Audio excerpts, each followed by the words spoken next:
गाने के लिए अपना सही स्केल ढूंढने में उलझन महसूस होती है। अक्सर लोग इसे गलत तरीके से अप्रोच करते हैं। आज हम इसी चुनौती को एक बिल्कुल नए नजरिए से देखेंगे और एक ऐसा तरीका सीखेंगे जो गायकी को हमेशा के लिए बदल सकता है। तो चलिए शुरू करते हैं। तो सबसे पहले एक बहुत जरूरी बात को समझना होगा, एक ऐसी बात जो गायकी का पूरा नजरिया ही बदल देती है। वो ये है, सही स्केल वो नहीं है जिसे बस गाया जा सके, बल्कि वो है जिसमें आवाज सच में खिलती है। इसका मतलब सिर्फ सुर तक पहुंचना नहीं है, बल्कि उस परफेक्ट जगह को खोजना है जहां आवाज अपनी पूरी खूबसूरती के साथ चमक उठे। तो फिर सवाल ये है कि वो स्केल कैसे ढूंढा जाए जहां आवाज सच में खिल उठे। सुनने में शायद ही थोड़ा मुश्किल लगे, पर यकीन मानिए इसका तरीका बहुत ही आसान है। चलिए इसे स्टेप बाय स्टेप समझते हैं। तो देखिए, इस सफर की शुरुआत ऊंचे सुरों को पकड़ने की जिद से नहीं होती, बिल्कुल नहीं। इसकी शुरुआत होती है अपने सबसे आरामदायक और नेचुरल बेस नोट को खोजने से। यही हमारे स्केल की नींव है, जिसे हम सा कहते हैं। इसके लिए सबसे पहले एक हारमोनियम या कीबोर्ड ले लीजिए।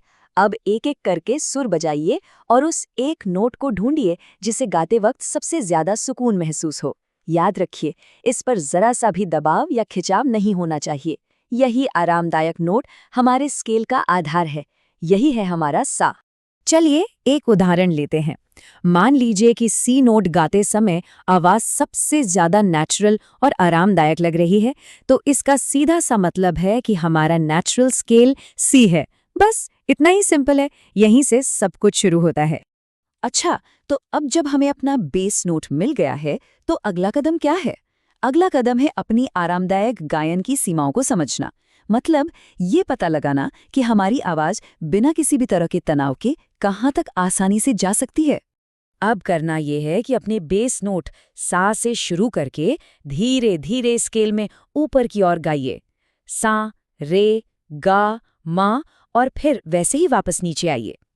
इस दौरान अपनी आवाज को बहुत ध्यान से सुनना है। उस पॉइंट को पकड़ना है जहां आवाज टूटने लगे या खिंचाव महसूस हो। जिस दायरे में आवाज बिना किसी तनाव के एकदम मक्खन की तरह चले, वही हमारी सेफ रेंज है। चलिए अब उन आम गलतियों पर भी एक नज़र डाल लेते हैं जो अक्सर लोगों को अपना सही स्केल ढूंढने से रोकती हैं। इन्हें जानना उतना ही जरूरी है जितना सही टेक्निक को समझना।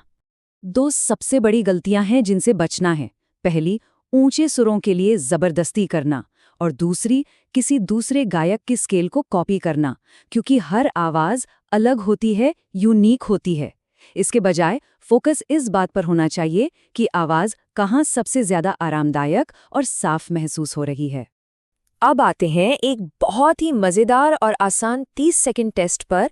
इससे आप चुटकियों में पता लगा सकते हैं कि जो स्केल चुना है वो परफेक्ट है या नहीं। ये एक बहुत ही सिंपल चेकलिस्ट है। कोई भी गाना चुनिए और उसकी बस 2 लाइनें गाइए। अब खुद से 3 सवाल पूछिए। क्या आवाज एकदम आजाद महसूस हो रही है? क्या आवाज में एक मिठास है? और सबसे जरूरी, क्या जरा सा भी तनाव महसूस हो रहा है? अगर तीनों का जवाब हाँ है तो बहुत बहुत बधाई, आपको अपना परफेक्ट स्केल मिल गया है।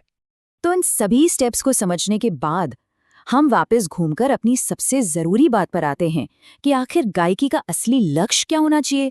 इन तरीकों को जानने के बाद ये लाइन अब और भी गहरा मतलब रखती है। सही स्केल वो नहीं जिसे बस गाया जा सके, बल्कि वो है जिसमें आवाज सच में खिलती है।